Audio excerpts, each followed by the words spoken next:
Hola queridos amigos, soy José Lascarro, director de RIC Abogados.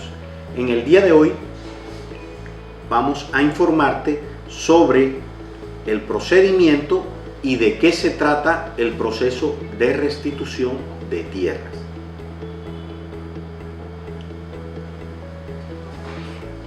Para el año de 1985 aproximadamente, cuando se empezó a dar en Colombia los primeros vestigios de violencia y desplazamiento, empieza a implementarse un proceso de protección de la tierra de aquellas personas que fueron desplazadas. Se implementa un procedimiento armónico en el cual se vincularon las alcaldías, las gobernaciones y la presidencia de la República, al igual que aquellas entidades como son la Oficina de Registro de Instrumentos Públicos, las notarías, el Instituto Geográfico Agustín Codazzi, el Instituto Colombiano de Desarrollo Rural y otros, entre otros. Posterior a este mecanismo de protección y la reunión de estos entes territoriales, se empieza a programar una protección de la tierra, a implementar unos mecanismos que pudieran salvaguardar los derechos de aquellas personas víctimas del conflicto armado en Colombia. Nace una nueva palabra en este tema y es la palabra víctimas. Víctimas son todas aquellas personas que hayan sido objeto de violaciones al derecho internacional humanitario. En la ley 1448 del 2011 se establece en su artículo 3 que víctima es toda aquella persona que haya sido objeto de violaciones al derecho internacional humanitario a partir del 1 de enero del año de 1985. Establecido esto, empezamos a identificar las características que se requieren para ser sujeto de restitución. Una de ellas es haber sido propietario, poseedor o explotador de baldíos de un predio rural. Posterior a esto también se implementó estas medidas sobre los predios urbanos, porque también se dieron desplazamientos en el sector urbano. Dentro de esas medidas nace inicialmente, antes de la creación de la ley 1448, que fue en el año 2011, nace un registro de tierras que se identificó como Registro Único de Predios y Territorios Abandonados, o llamado RUPTA por sus iniciales. Que se pretendió con este fue crear una base de datos de todos los predios que estaban siendo ocupados por las personas que fueron desplazadas. Fue un mecanismo que se implementó con el apoyo de las entidades territoriales, como ya bien había dicho, la Oficina de Registro de Instrumentos Públicos, el IGAC, el Instituto Colombiano de Desarrollo Rural y las notarías.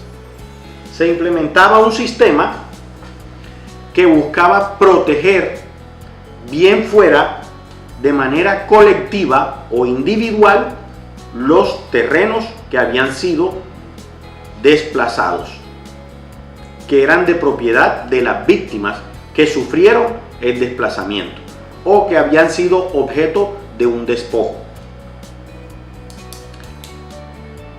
Existían unos comités de atención integral a la población desplazada que eran los encargados del trámite de esta protección.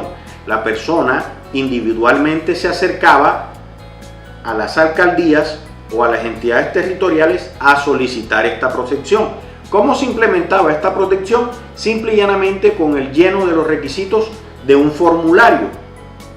Posterior al lleno de estos formularios, la entidad encargada oficiaba a la Oficina de Registro de Instrumentos Públicos y se registraba una medida en el folio de matrícula o en el certificado de libertad y tradición que indicaba que el predio estaba siendo protegido, ¿ya?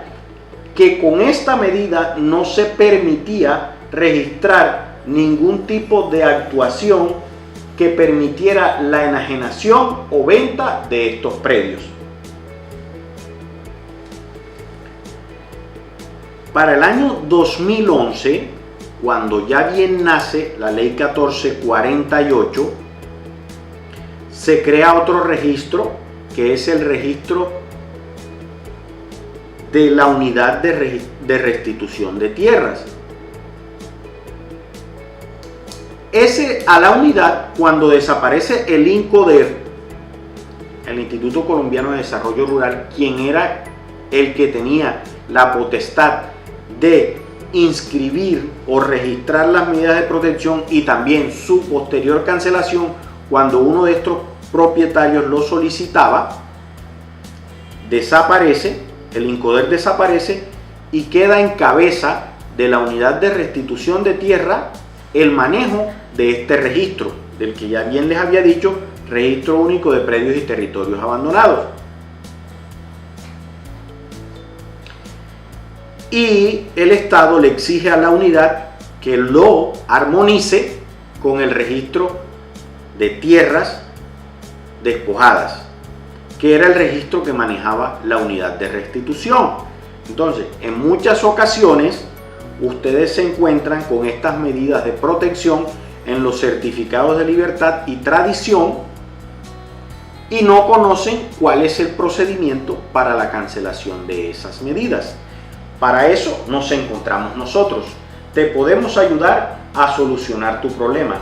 Te indicamos cuál es la ruta y el camino para solicitar la cancelación de las protecciones impuestas por el INCODER y por la unidad de restitución de tierra, así como también te podemos asesorar en el proceso de restitución, bien sea para la defensa tuya como tercero interviniente en el proceso de restitución o para apoyarte en el proceso de tu solicitud de restitución del predio del cual fuiste despojado.